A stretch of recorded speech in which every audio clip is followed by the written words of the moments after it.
গতকালকে ঢাকা মেডিকেলের আমরা একটি ঘটনা শুনতে পেয়েছি। ঢাকা মেডিকেলে আমাদের যে ডাক্তার ভাইরা রয়েছে তাদের গায়ে হাত তোলা হয়েছে। যে যারা হাত তুলেছে তারা কি অভিযোগ করেছে? তারা অভিযোগ করেছে সেখানে নাকি একজন যে পেশেন্ট মারা গিয়েছিল সেখানে ডক্টরদের গাফিলাতি ছিল, ওই ঢাকা মেডিকেলের গাফিলাতি ছিল।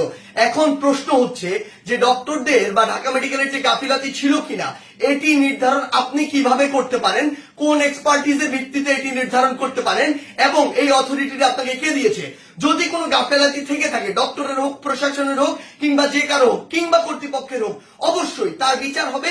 তার বিচার একটি প্রক্রিয়াধীন প্রক্রিয়া হবে, একটি তদন্তের মাধ্যমে হবে। সেই অভিযোগটি আপনি বিএমডিসি তে করতে পারেন কিংবা সেই অভিযোগটি আপনি প্রশাসনের কাছে করতে পারেন।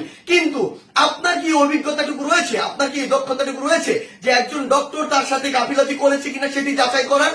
আমাদের সবচেয়ে বড় এখন যে সমস্যাটি হয়ে গিয়েছে, আমরা এই বাঙালিরা অধিকাংশ ক্ষেত্রে অধিকাংশ বাঙালি নিজেদেরকে সব জায়গার দক্ষ মনে করি এবং সব জায়গায় নিজের নাক গলাতে যাই।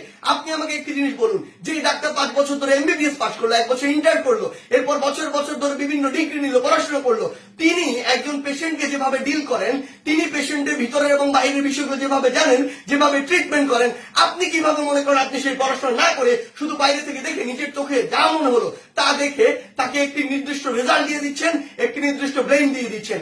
আমাদের জায়গা থেকে স্পষ্ট বার্তা, এরকম একটি ব্লেম দিয়ে আসলে যখন আপনি একজন ডক্টরের গায়ে হাত তুলেন তখন আপনি যে কাজটি করেন সেটি আমরা বৈষম্য বিরোধী ছাত্র আন্দোলন আমাদের জায়গা থেকে কোনোদিনও সমর্থন করতে পারি না।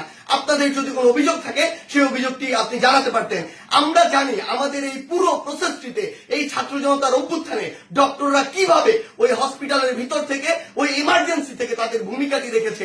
আমরা দেখেছি যখন কিছু সরকারের পাচাটা স্পিরিট, ডক্টরদের যে স্পিরিট, সেই স্পিরিটটি যাদের মধ্যে নাই, এমন গুটি কয়েক ডক্টর যখন ওই ছাত্র জনতার গণঅভ্যুত্থানে আমাদের আহত ভাইদের চিকিৎসা দিতে বাধা দিচ্ছিল, তখন অধিকাংশ ডক্টর নিজের জায়গা থেকে রিস্ক নিয়ে আমাদের ওই ভাইদেরকে চিকিৎসা দিয়েছিল। এমন অধিকাংশ ডক্টর রয়েছে যারা ডক্টরদের স্পিরিটটি ধারণ করে এবং আমাদের এই পুরো সময়টিতে আজকে পর্যন্ত আমার হসপিটালে যে আহত ভাইগুলো রয়েছে তাদেরকে নিরবিচ্ছিন্ন সেবা দিয়ে যাচ্ছে, নিজের কথা চিন্তা না করে। সেই জায়গায় যখন এরকম করে কোন একজন আমার ডক্টর ভাইয়ের উপর এভাবে হাতটি তুলে, আমরা এটি কখনো সমর্থন করতে পারি না।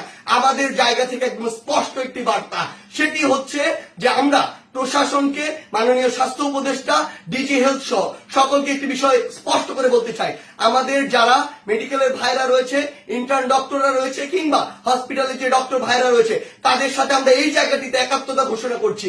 তাদের নিরাপত্তার সর্বোচ্চ ব্যবস্থা করতে হবে। তারা দিন রাত 24 ঘন্টা আমাদের জন্য কাজ করছে, অথচ কেউ একজন চাইলো আর একটা ব্লেম দিয়ে তাদের গায়ে এসে হাত দিয়ে দিল, এটি আমরা আমাদের জায়গা থেকে কখনো মানতে পারি না।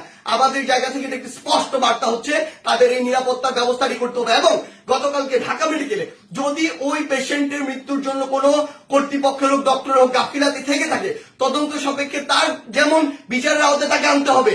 কিন্তু গতকালকে ওই আমার ডাক্তার ভাইয়ের গায়ে যে হাতটি তুলেছে, অপারেশন থিয়েটার থেকে বের হওয়া একজন ডক্টরকে, তার অবশ্যই দ্রুততম সময়ের মধ্যে তাকেও গ্রেফতার করে তাকেও বিচারের আওতায় আনতে হবে। আমাদের জায়গা থেকে স্পষ্ট একটি বার্তা, আইন নিজের হাতে তুলে নেওয়ার মতো অন্যায়টি যদি আপনি করেন তাহলে আপনার পক্ষে কোনোদিন আমাদের অবস্থান থাকবে না। ধন্যবাদ।